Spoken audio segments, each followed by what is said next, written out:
Seja muito bem-vindo ao meu canal, eu sou a Evelyn, estou muito feliz em estar aqui hoje dividindo um pouco da Palavra de Deus com você.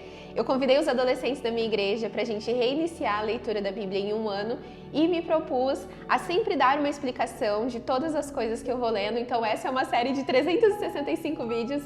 Eu espero que você goste, se você quiser já clica para se inscrever e fica aqui comigo porque vão ser muitos vídeos, vai ser muito conteúdo de todas as coisas que Deus tem falado comigo nesse período. Ponto número 1. É essencial ler a Bíblia. Todos os dias eu falo com as pessoas que eu amo. E da mesma forma a gente precisa falar com Deus, porque ninguém nos ama mais do que Ele. E não tem ninguém que eu amo mais do que a Ele. Então eu sou dependente de abrir a minha Bíblia todos os dias e fazer a minha leitura, mesmo que seja pelo celular, mesmo que seja às vezes um capítulo por dia. Não importa, eu preciso ler a Bíblia, eu preciso conversar com Deus, porque eu sou dependente dEle. Se você deseja prosperar, se você deseja viver em paz, se você deseja ser feliz, independente do que você queira, é essencial ler a Bíblia todos os dias da sua vida, faça chuva, faça sol, faça uma tempestade, aconteça o que acontecer, mesmo se for um capítulo, não importa, eu preciso que você leia todos os dias. Esses dias, explicando para um dos adolescentes, eu falei para ele que é como se a mãe dele tivesse deixado uma carta para ele e falasse assim: olha,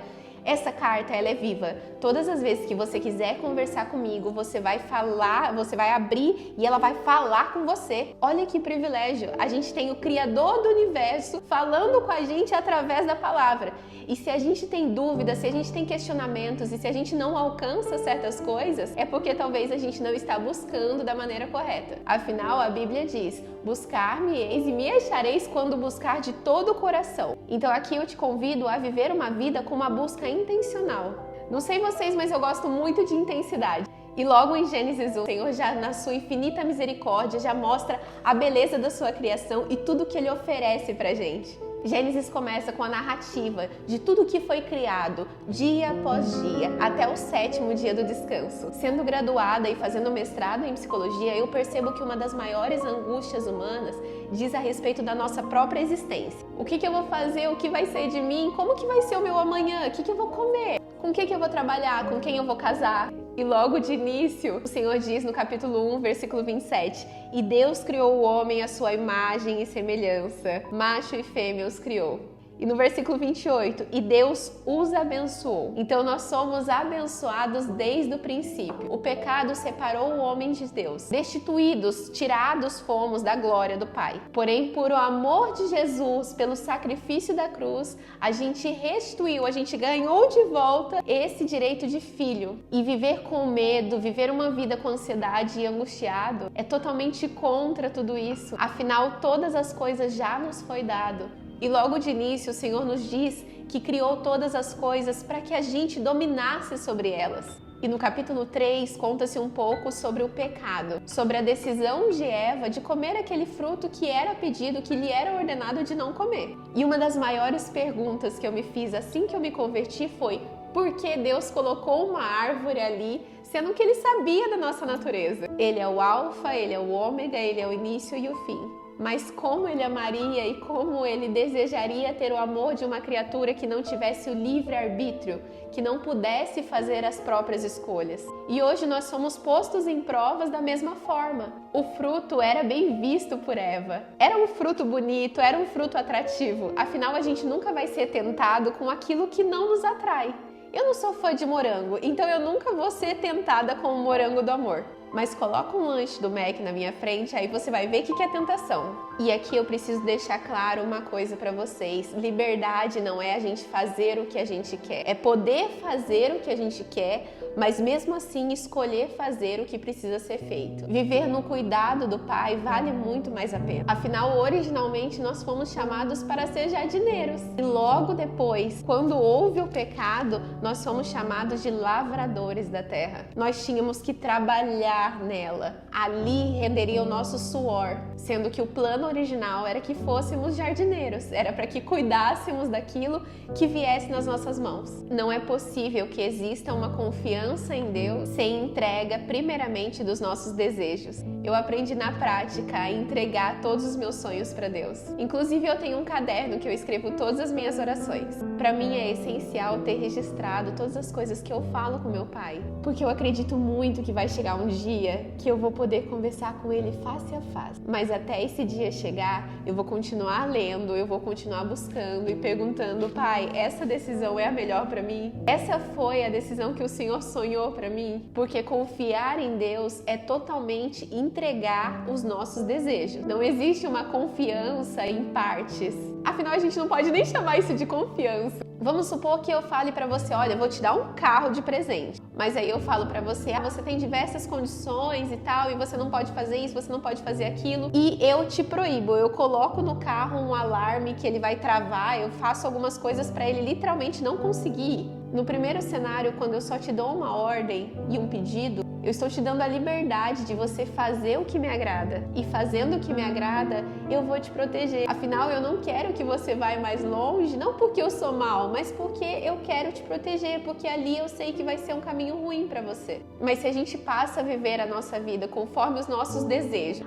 eu quero fazer isso, eu quero ser rico, eu quero trabalhar, eu quero aquela pessoa, eu desejo aquela escola, eu desejo aquele objetivo, eu quero aquele carro, aquela casa, eu começo a desejar coisas sem perguntar para Deus. Você entende que isso não é viver uma vida em confiança? É só viver uma vida angustiada e buscando coisas com um vazio que nunca vai ser preenchido. A angústia existencial, sabe, o vazio, uma sensação de: nossa, por que eu tô aqui? O que eu tô fazendo? Esses questionamentos sempre permearam os seres humanos, sempre vieram com a gente, vieram de brinde, de bônus.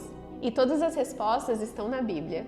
E a raiz de tudo é sempre a confiança em Deus, porque quando a gente confia, a gente entrega, e quando a gente entrega, a gente não sofre. Eu lembro de apóstolo Paulo falando: alegrem-se, repito, alegrem-se. Gente, ele estava numa prisão que era horrendo aquele lugar, era horrendo, não tinha como alegrem-se lá, não tinha como alegrar-se lá, não tinha. Não fazia sentido nenhum, mas ele sabia ser feliz no muito e ele sabia ser feliz no pouco, porque ele aprendeu a isso. Ele sabia que tudo que era dele, o Senhor já tinha dado, que excedia a graça, tudo de bom que a gente pode viver aqui. O que a gente tem de recompensa é muito maior. Isso não é um aval para você não correr atrás dos seus sonhos, isso não é um aval para que você não busque a prosperidade, todas as áreas da sua vida, prosperidade na sua saúde, prosperidade financeira, prosperidade nos seus relacionamentos, para que você não busque a abundância, porque Jesus veio exatamente para isso, para que tivéssemos vida e vida com abundância. Mas tudo parte do ponto da entrega dos nossos desejos. Eu imagino que Adão também tivesse desejado aquela árvore, mas lhe foi feito o pedido para não comer. E a partir do momento que a gente se dispõe a experimentar algo fora dos desejos que nos são dados, sempre haverá consequência. Esses dias me sentei com os adolescentes para explicar sobre vícios e comentei com eles que é quase como um sorteio. A gente nunca sabe quem vai se viciar. Obviamente, pessoas que têm genética na família, um pai, tio, um avô, que sejam viciados, que sejam usuário, ele provavelmente vai ter mais tendência a isso. Mas eu não posso afirmar que se você provar uma cocaína, você vai conseguir ter um uso tranquilo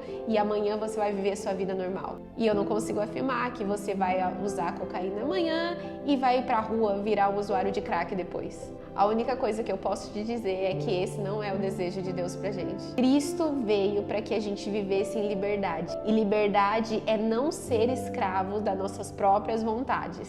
Porque se eu fizer apenas o que eu quero, seguindo os meus instintos, eu estou sendo escrava do meu próprio desejo. O cérebro que foi nos dado foi originalmente formado para que a gente fugisse da dor e buscasse o prazer. E você entende que fugir da dor, às vezes, não é algo fácil. Afinal, existem prazeres que no começo eles são dores. Gosto muito de ter bons resultados. Eu emagreci 6 quilos do ano passado pra cá. E eu fiquei muito feliz com isso. Só que no primeiro momento foi sofrido deixar de comer algumas coisas que eu gostava. Foi sofrido deixar de fazer algumas coisas que eu tinha o costume. Da mesma forma, quando eu fui começar o mestrado, eu tive que abdicar de tempo que me era dado com muito prazer, para ganhar algo que tem muito mais valor para mim. Por isso eu te afirmo, não vale a pena viver uma vida sendo escravo dos nossos próprios desejos, não vale a pena viver uma vida sendo escravos das nossas próprias vontades. O plano original era para que a gente vivesse em liberdade, cuidando da terra, recebendo dela o melhor.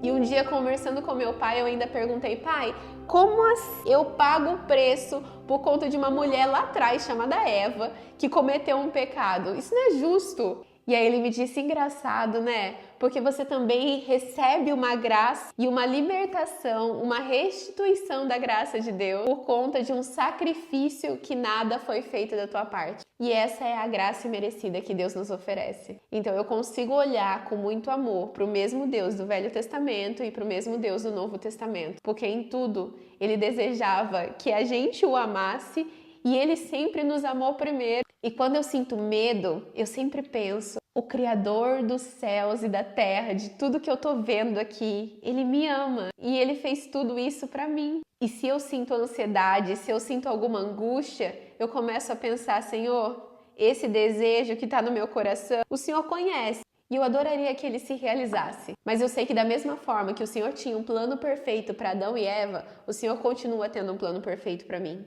e para minha vida.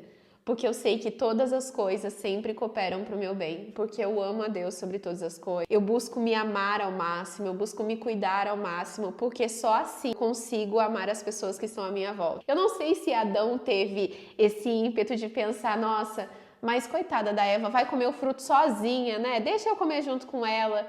E às vezes a gente se dispõe a fazer coisas para agradar outras pessoas e as consequências disso são inimagináveis. Por isso, da importância do mandamento: amar o próximo como a ti mesmo. Não tem como eu amar o outro se eu não me amar. O cuidado de Deus, ele é perfeito. Os planos de Deus, eles são perfeitos. Assim como ele diz na palavra: eu bem sei os planos que tenho para vós. São planos de vida, são planos de esperança, são planos de lhes fazer prosperar. E eu sigo achando incrível como a Bíblia é o único lugar onde a gente é recompensado por fazer o certo. Porque quando a gente faz algo certo, a gente é naturalmente recompensado. Mas quando a gente se dispõe a viver uma caminhada com Deus, além das recompensas lógicas, imagináveis, que a gente sabe que vai acontecer, de coisas boas com a gente, se eu estudo, eu sou abençoada.